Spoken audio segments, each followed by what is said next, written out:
नमस्कार विद्यार्थी मित्रांनो, स्वागत आहे तुम्हा सर्वांचं महा एक्झाम पॉईंट एज्युकेशनल यूट्यूब चॅनलमध्ये. तर मित्रांनो, आजपासून आपली जिल्हा न्यायालय भरतीची मित्रांनो लिपिक शिपाई हमाल या पदांकरता मित्रांनो ऑनलाईन पद्धतीनं परीक्षा मित्रांनो सुरू झालेली आहे. तसं मित्रांनो आज जे आहे 5 फेब्रुवारी पहिल्या सत्रामधला पेपर देखील मित्रांनो पूर्ण झालेला आहे आणि आपण त्या पेपरचंच परिपूर्ण आपण ॲनालिसिस घेऊन आलो आहोत की नेमकं कोणकोणत्या टॉपिकवर परीक्षेमध्ये प्रश्न विचारली जात आहेत आणि तुम्हाला कोणत्या पद्धतीनं अभ्यास करावयाचा आहे. जर तुमची येणारी परीक्षा 2 दिवसात असेल, उद्याला असेल किंवा अपकमिंग शिफ्टमध्ये असेल तर मित्रांनो हा व्हिडिओ तुमच्यासाठी अतिशय महत्त्वाचा आहे. मित्रांनो तुम्हाला या टॉपिकवर जर तुम्ही फोकस करून अभ्यास केला तर तुमचा येणाऱ्या शिफ्टमधला पेपर हा मित्रांनो अतिशय इझी पद्धतीनं तुम्ही ते देऊ शकाल. व तसंच खूप सारे विद्यार्थी जे आहे मॅथ आणि रिझनिंग संदर्भात देखील कन्फ्युजन त्यांना होत आहे की मॅथ व रिझनिंगचे क्वेश्चन देखील येत आहेत का, तर आपण ते देखील या व्हिडिओमध्ये आपण सांगणार आहोत. त्यामुळे व्हिडिओला शेवटपर्यंत आणि काळजीपूर्वक पहा मित्रांनो.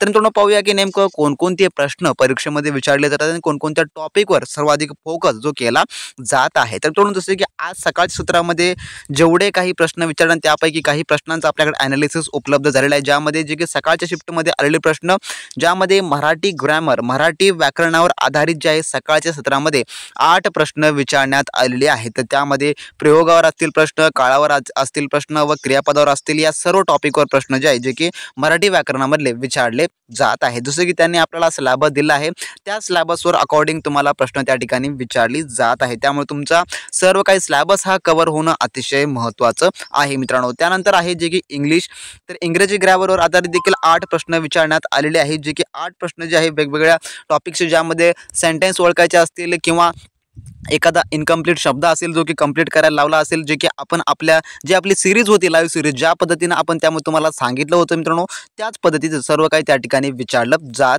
आहे. तर पेपरची डिफिकल्टी तेवढी काय मित्रांनो नव्हती, काठिण्य पातळी फर्स्ट शिफ्टमधला तेवढा काय मित्रांनो पेपर हार्ड नव्हता, परंतु मित्रांनो त्या ठिकाणी तुम्हाला जे की लेवल जे आहे ते बेसिक लेवलनुसार विचारलं जात आहे. म्हणजे की जास्त हार्ड पण नाही आहे पेपर आणि जास्त इझी पण नाही, मिडियम टॉपमध्ये तुम्हाला त्या ठिकाणी क्वेश्चन विचारली जात आहेत असं जे आहे ते सांगण्यात आलेलं आहे. आणि सर्वात महत्त्वाचं म्हणजे मित्रांनो कॉम्प्युटर, तर कॉम्प्युटर आधारित जे आहे 8 प्रश्न विचारण्यात आलेली आहे. तर कॉम्प्युटर हा अतिशय महत्त्वाचा आहे मित्रांनो, कारण का तुम्हाला कॉम्प्युटरची A to Z basic to hard लेवलची तुम्हाला सर्व काही माहिती असणं आवश्यक आहे. जेवढे काही कॉम्प्युटर आधारित प्रश्न असतील ते तुम्ही सर्व काही आताच वाचून घ्या, जेणेकरून तुम्हाला मराठी ग्रामरमध्ये जरी तुमचा मार्क हुकला तरी ते तुमचा कॉम्प्युटरमध्ये मार्क कव्हर होणं अतिशय महत्त्वाचं आहे मित्रांनो. त्या संदर्भातच आपल्या टेलिग्राम ग्रुपवर एक आपण कालच कॉम्प्युटर संदर्भाची एक PDF देखील आपण उपलब्ध करून दिलेली आहे, ज्यामध्ये आपण कॉम्प्युटरचे जेवढे काही महत्त्वपूर्ण MCQ आहेत आपण ते त्या ठिकाणी प्रोव्हाइड केलेले आहे. तर तुम्ही त्याचं अजून वाचन केलं नसाल तर लगेच आपला टेलिग्राम ग्रुप जॉईन करून घेऊन त्याचं वाचन करून घ्या.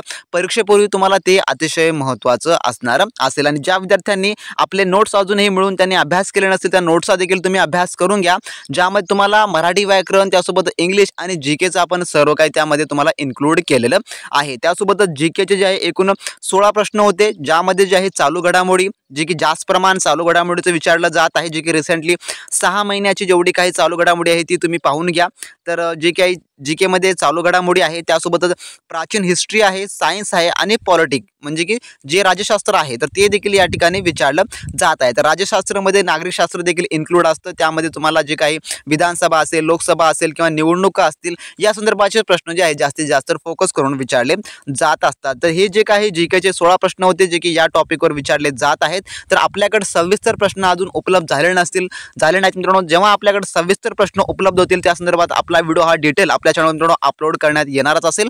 तत्पूर्वी मित्रांनो एक तुम्हाला माहिती होती की हे टॉपिक्स होते ज्यावर प्रश्न जे आहे ते विचारले जात आहेत. आणि त्यानंतर सर्वात महत्त्वाचं म्हणजे की मॅथ रिझनिंग नाही, जसं की आपल्याला माहिती आहे सिलेबसमध्ये त्यांनी आपल्याला मॅथ रिझनिंग हे दिलं नव्हतं, त्यामुळे यावर आधारित प्रश्न देखील परीक्षेमध्ये विचारला जात नाही आहे. बाकी जे इतर टॉपिक्स आहेत त्या टॉपिकवर परिपूर्ण फोकसेबल प्रश्न आहेत, त्यावर 100% फिक्स प्रश्न येत आहेत. त्यामुळे तुम्ही या टॉपिकचा जर परिपूर्ण अभ्यास करून गेला, ज्यामध्ये महत्त्वपूर्ण म्हणजे की कॉम्प्युटर आणि मराठी व्याकरण हे जर तुम्हाला जर बेसिकली तुम्ही परफेक्ट करून गेला तर मित्रांनो तुमचे मार्क कुठेही मिस होणार नाही, त्याची 100% गॅरंटी घ्या मित्रांनो. आणि जर तुमचं इंग्रजी थोडक्यात वीक असेल तर काही हरकत नाही, तुम्ही त्याचे मार्क तुमच्या GKमध्ये देखील तुम्ही घेऊ शकता. आणि त्यासोबतच या परीक्षेला नेगेटिव्ह मार्किंग देखील नाही आहे, जसं की आपण आपल्या टेलिग्राम ग्रुपवर तुम्हाला सांगितलं का एका पोस्ट संदर्भात की नेगेटिव्ह मार्क संदर्भात कमेंट्स येत होते, तर नेगेटिव्ह मार्किंग देखील या परीक्षेला आता नाही आहे.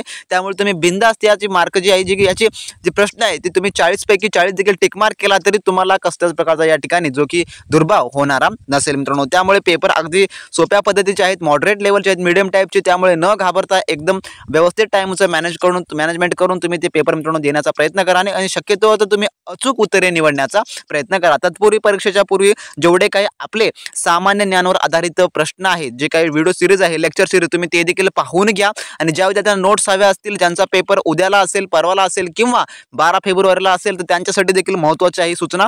त्यांनी देखील आपले नोट्स मिळवून त्यांनी परिपूर्ण अभ्यास करून घ्या, ज्यामध्ये आपण कम्प्युटर आधारित परिपूर्ण मराठी व्याकरण परिपूर्ण तुम्हाला करून दिलेलं आहे। ते सर्व काही महत्त्वाचं आहे मित्रांनो, सर्व काही दृष्टिकोन अतिशय महत्त्वाचं आहे। जर तुमच्याकडे सकाळच्या सत्रामधले काही प्रश्न उपलब्ध असतील तर खाली कमेंट बॉक्स मित्रांनो कमेंट करून सांगा, किंवा आपला टेलिग्राम ग्रुप जो आहे तुम्ही टेलिग्राम ग्रुप करून जॉईन करून देखील तुम्ही तिथे आम्हाला पर्सनली पाठवू शकता मित्रांनो। तर भेटूया आपण व्हिडिओच्या नेक्स्ट अपडेटमध्ये नवीन प्रश्नांसोबत, नवीन काही माहितीसोबत। तोपर्यंत सबस्क्राईब करून घ्या, व्हिडिओला लाईक करा आणि मित्रांसोबत हा व्हिडिओ नक्की शेअर करा मित्रांनो। तोपर्यंत बी प्रॅक्टिस क्रॅक एक्झाम।